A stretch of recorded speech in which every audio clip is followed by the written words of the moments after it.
Sportui ir aktyviam laisvalaikiui. Akvilė Sport. Floradix. Gerai savijautai visai šeimai.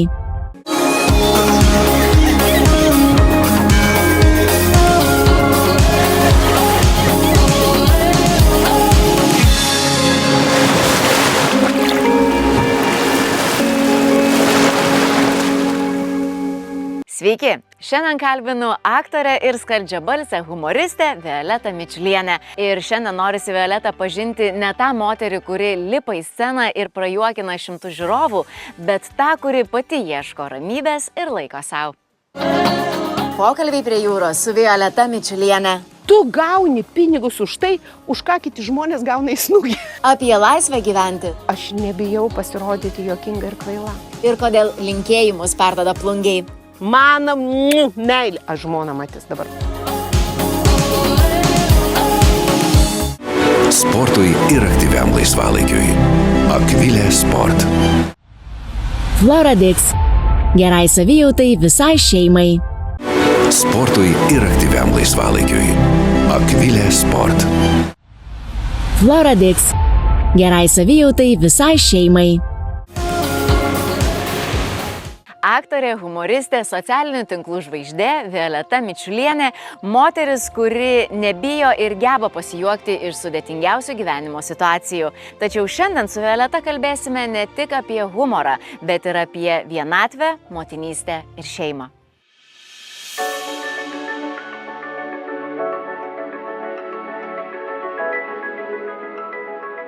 Violeta, puikiai atrodai, skrybėlė tau labai tinka ir šviesus plaukai irgi. Tai kaip šiandien gyvena Violeta?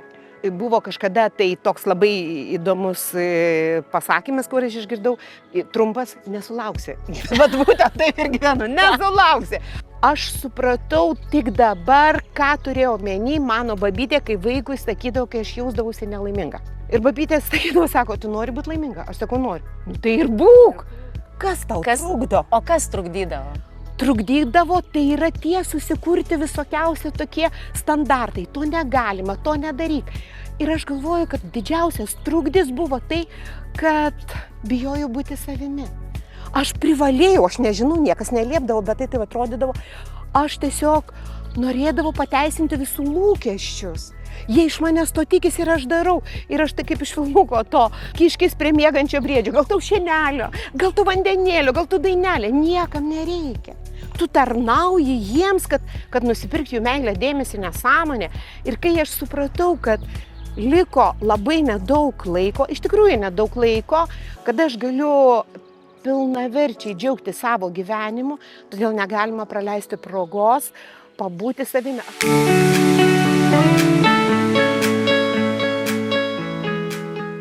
Violeta, sakai, kad dabar išdrįsai būti savimi. Kokia iš tikrųjų yra Violeta? Nes žiūrovas tave mato visada besišypsančią, charizmatišką, tokį, kai visiškai užsukta varikliuką.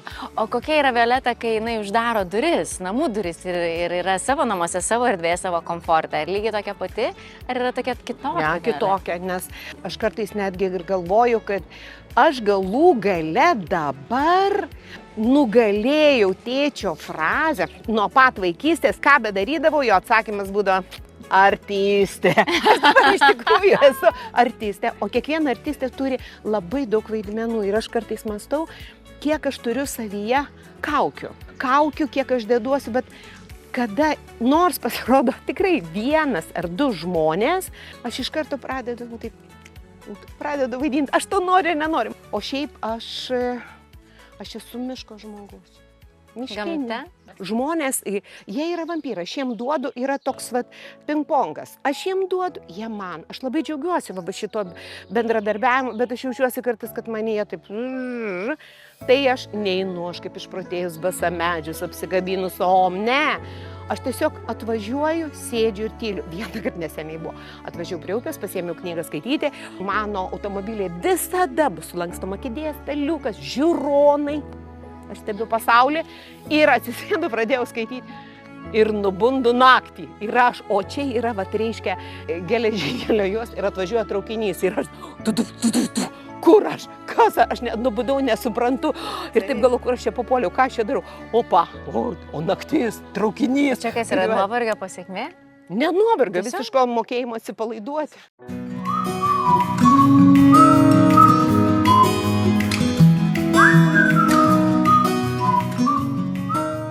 Ar lieka laiko, vat, tarp visų darbų, planavimų, pačio gyvenimo atostogom? Mano visas gyvenimas atostogos. Mano visas gyvenimas Geras dalykas, tiesa. Ne, iš tikrųjų tai kaip yra. Atostogos tai yra, kada tu gali savo laiką reguliuoti nepriklausomai nuo darbdavio. Prieš 8 ar 10 metų staiga aš ryte atsikėliau, paėmiau telefoną, paskambinau savo darbdaviui ir pasakau, aš išeinu iš darbo. Nors prieš 5 minutės aš pagalvojau, kad lygiai taip pat korėjiečių patarlė, nepastatęs naujo namo, negriauk seno. Nežinau, niekas sako. Nebuvo naujo namo. O kur tu išeini? Sakau, namo. Sakau, dėl ko? Sakau, aš labai noriu namo. Ir sako, gal grįši? Sakau, gal. Ir aš galvoju, padėjau ragelį, taip parašiau pareiškimą ir o kur eiti? Ir atėjo savaime. Ir ten buvo visiškas dugnas, aš jau nebekalbu apie tai, kad nebuvo renginių, kad buvo iš manęs pavogti pinigai, ten buvo tokia duobė ir mane taip išskalambijo iš vidaus. Aš buvau tokia tuščia, kad aš supratau, kad aš dabar pradėsiu gyventi savo, kaip gyventi ir paprasčiausiai reikia stebėti ženklus. Klausti savęs, ko aš noriu, nebijant, ką tu dabar nori daryti. Ir aš supratau, kad aš noriu kalbėti žmonėm apie save.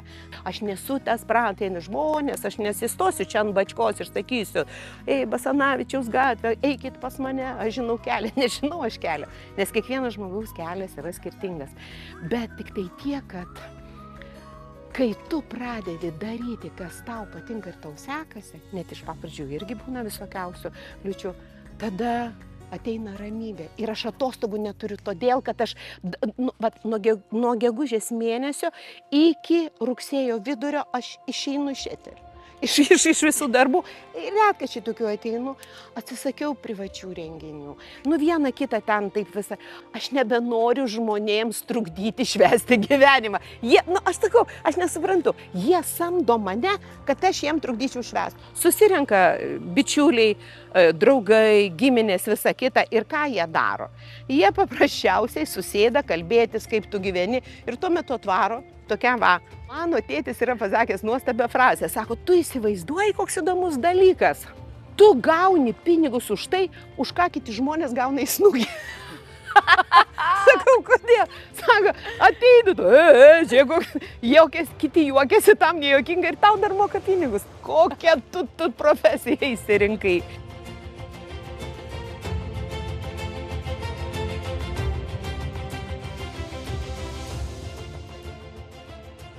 Iš tikrųjų, kai pradedi gyventi taip, kaip tau norisi, tada visas tavo gyvenimas būna atostogos, kaip jūs sakot. Bet, žinot, aš turiu tokį visada atsakymą, kas niekada neatostogauja. Troškulys. Turime Akvilės funkcinį vandenį, fermentuotą žalioji arbata su probiotikais.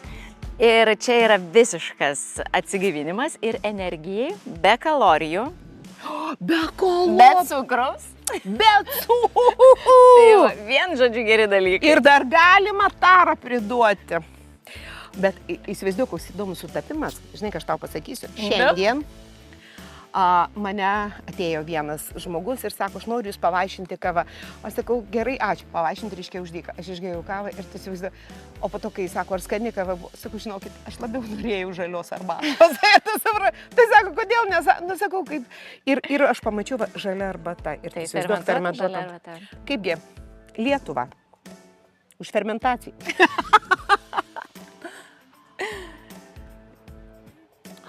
Gėris, kaip gerai, kad cukraus nėra. Ir be cukraus, tai tikrai tokia puikia alternatyva vaisvandeniams. Ir probiotikai, tai mūsų energijai. Man energiją reikėtų dar primažinti, nereikia primažinti, bet o aš galiu šitą pasilikti.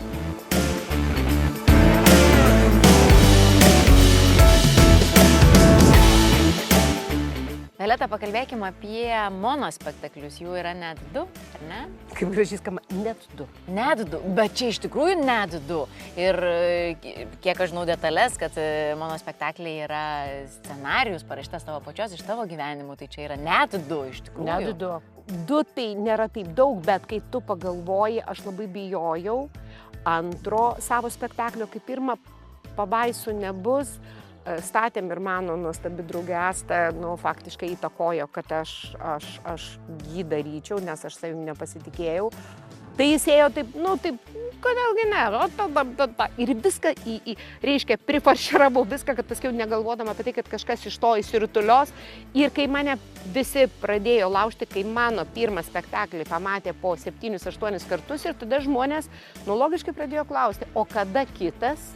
Ir tada jie mane privertė daryti antrą ir pats sunkiausias dalykas tai ne kažką nugalėti, bet perlipti per save ir tas kovoti su savimi tai yra sunkiausias variantas, kad jis nebūtų prastesnis ir kad jis būtų bent jau tolygus tame. Tai žinokit, man buvo didelis iššūkis ir aš ilgai to nesiėmiau ir aš iš tikrųjų bijojau. Antrasis mano spektaklis Bėgantis aštunkojis. Tikrai labai graži metafora. Kaip sugalvoti, kaip atsirado šitas pavadinimas? Vaidini pirmą spektaklį, kokį ten beveik 200 kartų, tai jau supranti logiką, reikia antro. Ir apie ką galima kalbėti. Ir tai buvo visai netyčinis variantas, iš ko jis rituliojo. Tai mano pamatymas dokumentinio filmo apie aštunkoją. Aš pirmą kartą tiek buvo toks, man atrodo, 4 sekmadienius per televiziją rodė tą dokumentinį filmą apie jo. Ir aš pamačiau jo unikumą, apie vieną iš protingiausių pasaulyje padarų, kuris neturi apsaugos priemonių, kuris pats vienišiausias padaras visam pasauliu.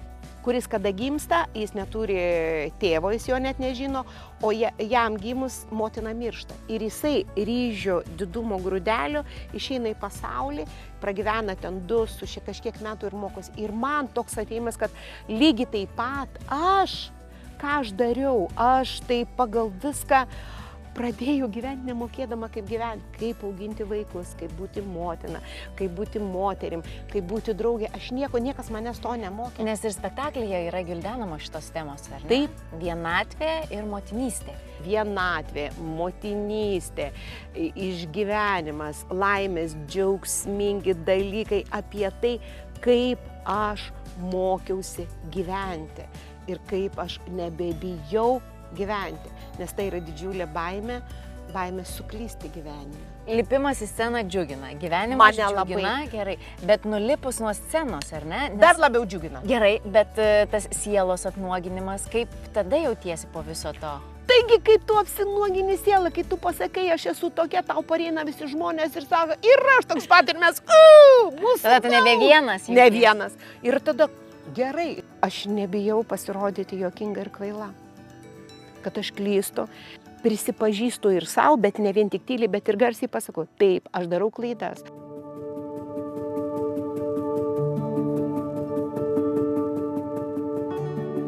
Violeta, akivaizdu, kad jum energijos tikrai nepritrūks, bet kartais gyvenime, žinau, ko visiems pritrūksta, tai vitaminų, Floradix, maisto papildai, tai yra geležies, magnio, skysta formulė su vaistažolių ekstraktais, vaisių koncentratais ir dar trečią ištraukiu, šitas yra balsui. Tai per repeticijas, einant į sceną, po spektaklių, jūsų rūpestis jūsų balso stygoms.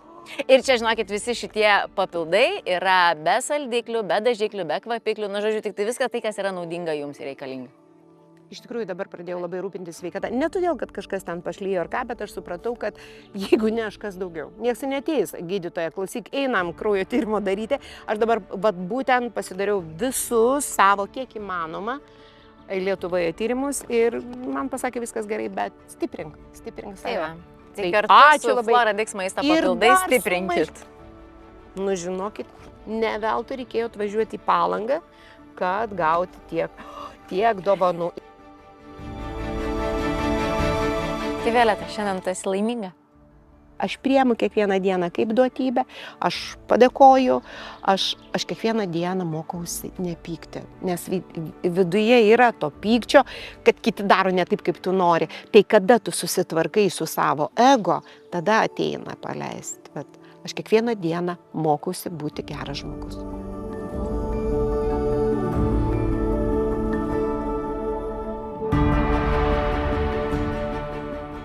apie, nežinau, artimiausius planus, tavo energiją, į kokį kraštą, kur dabar tave nuneš? Neužilgo aš važiuosiu per Norvegiją. Trolių keliais, visą kitą. Šiandien susitarėme, mes susitinkam su draugais, jis ir kitur važiuoja. Po to važiuoju pas savo vaikus, tada išskrendu ir... Čia buvo naivu tikėtis, nes galvoju, gal Violeta neturi plano ir, pavyzdžiui, gal tu norėtum su manim važiuoti į Žemaitiją kur nors, pavyzdžiui, Plungę. Į Plungę. Ir žinai, kodėl pasakiau Plungę? Todėl, kad aš sužinojau labai įdomų faktą, kad Plungė turi savo jūrą. Ir Plungė taip turi jūrą, ir Plungė turi baseiną, kuris vienintelis Lietuvoje tinka man. Nes jis yra 1,5 metro, tik tai aš jame nenuskęstu. Aš kitur visur bijau nuskęsti, o ten yra 1,5 metro. O jeigu aš turėčiau, bent, truputėlį laiko, žinok, aš mielų noriu. Aš netgi būčiau Plungė anksčiau už tave. Vien ką jau ten reiškia Roginskių dvaro visą istoriją. Ir mano jaunystės draugas, kultūros centro direktorius Romas Matulis. Mano meilė. Aš žmona matys, dabar bus problema. Aš tai dėkoju už pokalbį ir varau Plungę. Plungiai linkėjimai ir šiaip visai Lietuvai. Gerai, tai aš būtinai visiems perduosiu linkėjimus nuo tavęs, o dabar dėkoju tau, kad radai laiko čia pasikalbėti prie jūros, buvo labai malonu.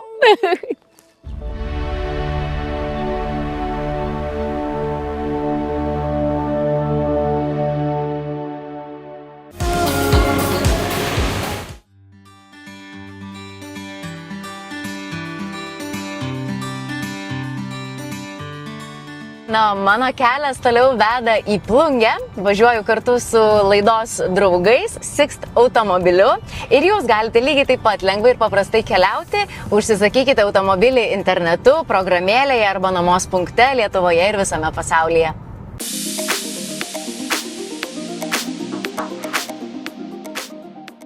Sveiki, Sandra! Labai malonu atvykti čia į Plungę, žinokit, atvažiavau su didelė misija perduoti jums linkėjimus nuo Violetos.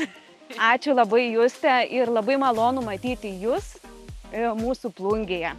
Bet iš tikrųjų lietuviai yra įpratę vykti į Druskininkus, Palangą, Nidą, Šventąją, bet plungiškiai juokauja, kad nebūtina vykti prie jūros tam, kad būtumėt prie jūros, nes jūs čia turit nuostabią Plungės jūrą. Vietinių vadinama Plungės jūra. Ir didžiausia staigmena būna lankytojams, kai jie atvykę nieko nesitikia, bet išvyksta su didžiuliu įspūdžiu bagažu ir jie sako, kodėl mes anksčiau niekada nebuvome.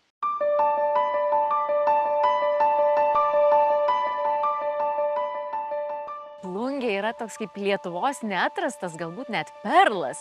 Ir jeigu dabar mūsų laidos žiūrovai žiūri ir sako, rytoj kraunos kuprinę, važiuoju į Plungę, tai ką čia galima nuveikti? Kokį maršrutą mes galime sudėlioti, kad išvykstant sakytų, wow, kaip man čia patiko? Na, visada rekomenduoju kelionę pradėti ir pažintį pradėti nuo Plungės Oginskių rūmų, nuo Dvaro parko, pasimėgauti žemaitiškais patiekalais ar kitais nuostabiais kulinariniais šedevrais, kuriuos mes galime paragauti Plungės rajone. Po pietų sočiai pavalgius kviečiu visada nuvažiuoti link Platelių. Būtinai užsukti į Šaltojo karo muziejų, kuris yra vienintelis toks Europoje. Aktyvų laisvalaikio būdą mėgstantiems visada rekomenduoju apvažiuoti Platelio ežerą dviračiu arba išmėginti pažintinius takus, kurių mes turime be galo daug Plungėje ir Plateliuose. O vakarą visada rekomenduoju pabaigti plaukiant ežeru ir pasitinkant saulėlydį. Aš dar girdėjau apie Meilės kalnelį. Taip, mes esam visai netoli jo, tai rekomenduoju ten nueiti ir sakoma, kas nebuvo ten, nežino, kas yra meilė. Tai reikia atvažiuoti į Plungę ir sužinoti, kas yra meilė.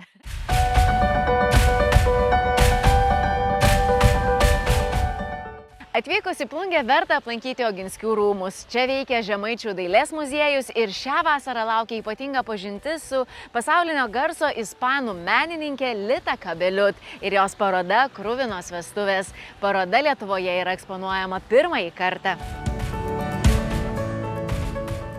Kaip pavyko prisivilioti tokią asmenybę į Plungę? Na, jau kelintą vasarą iš tikrųjų stengiamės pasikviesti pasaulinio lygio menininkus pristatyti parodas čia. Iš tikrųjų, tai ir šiemet labai pasisekė, kaip jūs ir minėjot, pasikviesti Litą Kabeljut su kruvinomis vestuvėmis. Iš tikrųjų, tai yra, komandinio darbo rezultatas. Mes bendradarbiavom su meno kuratorė Daiva Balvers, kuri yra lietuvė, bet gyvena užsienyje, ir jos pažinčių dėka mums pavyksta užmėgsti kontaktą su menininkais. Kitas momentas, mes turim ypatingas erdves. Iš tikrųjų, turim didžiulę salę Žirgyno patalpose, rūmuose, įspūdingas parodų sales. Ir tai mums leidžia, iš tikrųjų, ir menininkam leidžia išsiskleisti ir pristatyti savo parodas maksimaliai gerai. O mums tinkamai juos priimti ir išeksponuoti taip, kad ir žiūrovas, ir menininkas liktų patenkintas.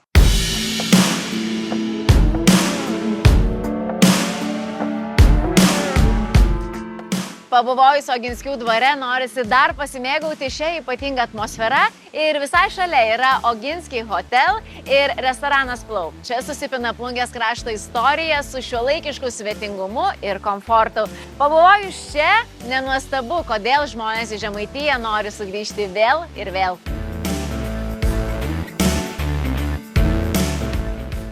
Rita, pro viešbučio langą atsiveria išties ypatingas vaizdas ir aš laiminga, nes šį rytą ir pabudau su būtent tokiu vaizdu.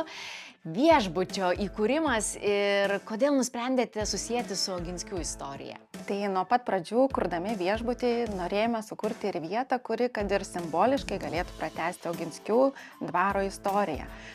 O būnant šalia vieno iš gražiausių Lietuvos dvarų, norėjosi ir jautėme atsakomybę išlaikyti tą dvasią. Todėl interjere, architektūroje ir svečių patirtise subtiliai ir atsispindi tą Oginskių laikų eleganciją. O mes siekiame sukurti šiuolaikinį komfortą, ko ir siekia šiuolaikinis kasdieninis keliautojas. Viešbutyje yra restoranas Flow, dėl kokio patiekalo svečiai vis sugrįžta ir sugrįžta vėl ir vėl. Tai restorano išskirtinumas yra ne vienas kažkoks konkretus patiekalas, o bendra gastronominė patirtis. Virtuvės komanda mūsų naudoja itin kokybiškas ir sezoniškus produktus. Meniu nuolat keičiasi. Iš mėgstamiausių galėčiau paminėti žuvies patiekalus, jūros gėrybių patiekalus. Ir svečiai mielai renkasi jautieną, kuri pas mus atkeliauja iš lietuviško ūkio, brandinta ir labai mėgiama svečių.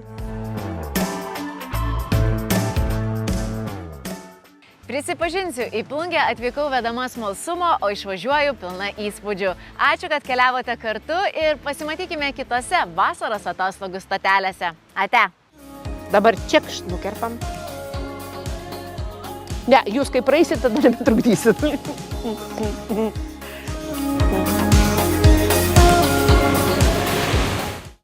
Sportui ir aktyviam laisvalaikiui. Akvilė Sport. Floradix. Gerai savijautai visai šeimai.